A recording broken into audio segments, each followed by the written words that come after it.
Welcome to MCN and Yamaha's brand new MT-09. Now we're really excited about this bike.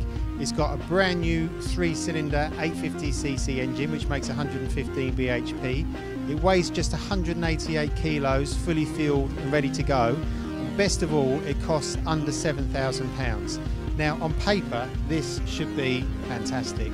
So we're going to ride it around the roads here in Croatia to find out if it's just as good in the real world.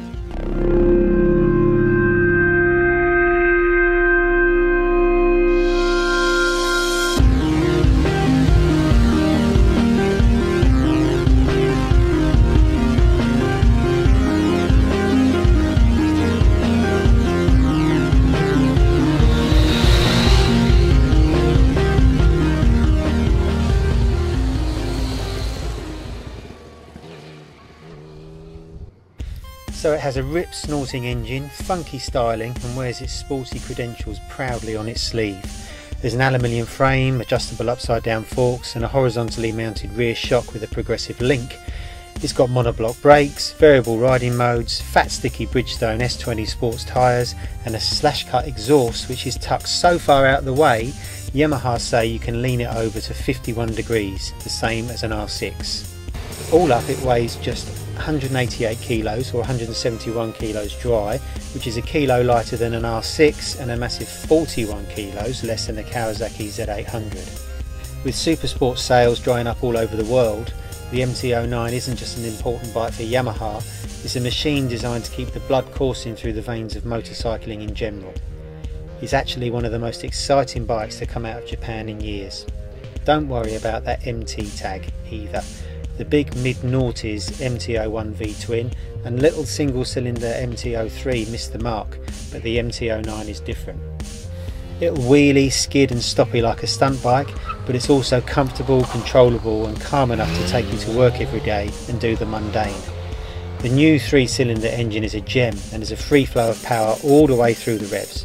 And of course there's that rasping soundtrack which is beautiful at speed, but the exhaust is a bit too quiet around town and all you can hear is the engine whine.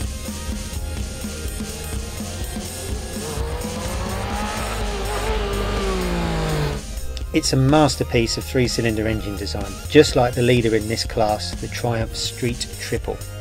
The MT-09 is nothing like its Japanese middleweight roadster rivals. Yamaha's own FZ8, the Suzuki GSR 750 and Kawasaki Z800 are all 4-cylinder clones. Sure, they're capable, but they're all heavy and a little uninspiring. The MT-09 has moved the game on. It's light, powerful and fun. It's as exciting to ride on the road as an R1 or R6 is on the track.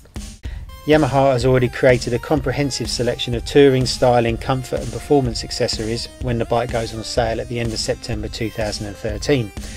So, the MT-09 is just like a street triple, only with a bigger engine, so how good does that sound? But before we get carried away with ourselves, it's not completely perfect. The ride lacks a little sophistication, and on some of the lower grip roads we encountered during the launch, the front end feels vague. You've got to really jam it in on the brakes into corners to pin the front end down to give you some feel for the front tyre. Worst of all is the jerky power delivery when you accelerate from a closed throttle in 2 of the 3 riding modes. It's a problem lots of bikes using ride-by-wire throttles seem to suffer with, no doubt a result of having to get them through emissions tests. The throttle is okay in its lowest B mode, but you don't get the best from the lovely new 3-cylinder engine. In standard and A modes you do, but it's hard to be smooth in the slower corners, around town and if you're trying to wheelie. None of this is the end of the world, and as an owner you'll always get used to the imperfections of your bike, but they're there.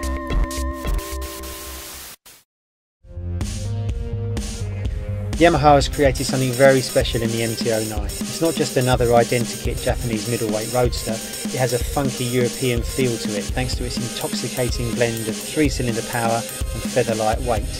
Best of all, it's a lot of motorcycle for your money. It's a roadster for all occasions. It's fun, friendly and fast. It's silly, sensible and a scratcher's delight. It's an inspired machine and we'd be getting as giddy about it as we do with the brilliant Street Triple if it wasn't for that snatchy throttle and slightly vague front end. Maybe we're overstating these problems slightly and being a bit too picky. It is a bike that costs less than £7,000 after all, but the rest of the bike is so bang on and so close to the mark, it's a shame it's not absolutely perfect.